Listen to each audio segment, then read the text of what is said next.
Everybody, man, I'm super excited. I'm super pumped because where I am right now, this is Morogoro, Tanzania. And I told you guys that I left Dar es Salaam, Tanzania at 6 a.m. And right now, 1 hour and 30 minutes later, we're here at Morogoro. Why?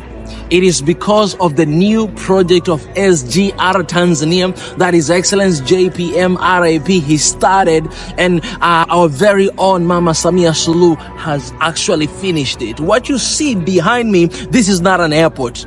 This is not a bus station. This is the railway station. It's incredible. It's crazy.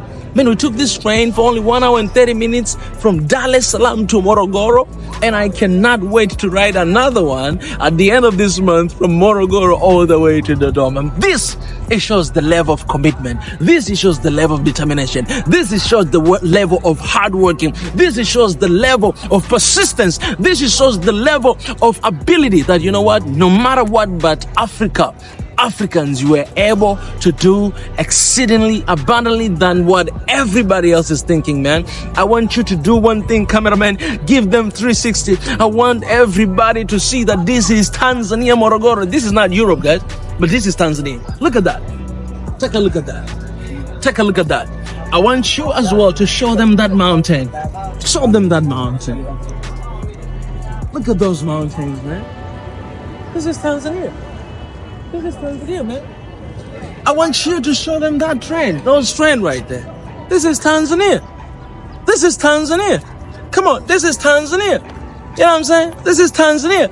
You know why I'm proud about this? Because I heard the story. When they started to build this, when the government of Tanzania started to build this, they actually reached out to some partners to partner with them, because this is a project that costs a lot of money. And those guys, they rejected. They say no.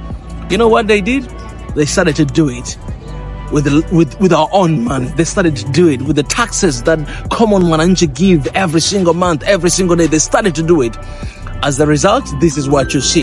What does it tell you? It tells you this, man. Don't wait for someone to support you to do something, but take whatever you have. Use what you can to build something like this. And this is the pride of Tanzania. This is the pride of Africa. If you're Tanzanian, if you're not Tanzanian, you should be proud, man. Come to Tanzania and experience this. I'm telling you, man, this feeling is like never before. Because when I used to be in South Korea, I used to ride trains like this. You know what I'm saying? But guess what? Right now, I'm in my own country and I'm riding the same exactly train. The same exactly train. And this is not just the normal train, man. This is SGR. This is standard gauge railway. This is electric train. And I'm here in my country. And I'm here in my country. And I'm here in my country. You know, from Dar es Salaam all the way to Dodoma, we use take buses. But you know, why did we take train today?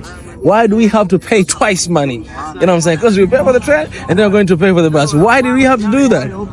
Why? Because we wanted to experience this, man.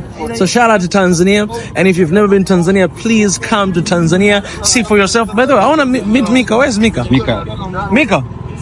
Mika, man, una jina langu, unajua mimi naitwa Mika. Nafurahi sana kuona. Tuna una boda boda, sisi tutamchukua Mika. Wewe Mika mwenyewe? Mimi ndo Mika. Tuanze, na mimi ni Mika. Basi wajini. Tuanze. Hapa mapacha wasiofanana.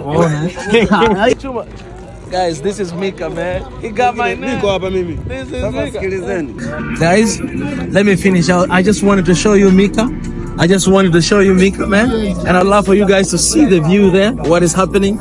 You know what I'm saying? This is Tanzania, and this is SGR Morogoro. And man, it's incredible. The only thing that I need to say, man, because I haven't done a lot of videos about my country because of a lot of restriction, but man, this is Tanzania and this is SGR, and kudos to the government, kudos to the people. You know, whatever government does right, we gotta give them credit. So government, for this, umeupiga mwingi, and you have done it right. Salute to you guys, and salute to Tanzanians who have been so patient, who have been giving, who have been doing everything they can. Now, the only job we have left is to do everything we can to protect this. 10 years, 20 years, 30 years later to come, we want to see people still enjoying this development, man. Look at even this. Look at even this, man. Quality stuff, man. Quality stuff, man. Quality stuff. Quality stuff. Gotta take some pictures here. Quality stuff.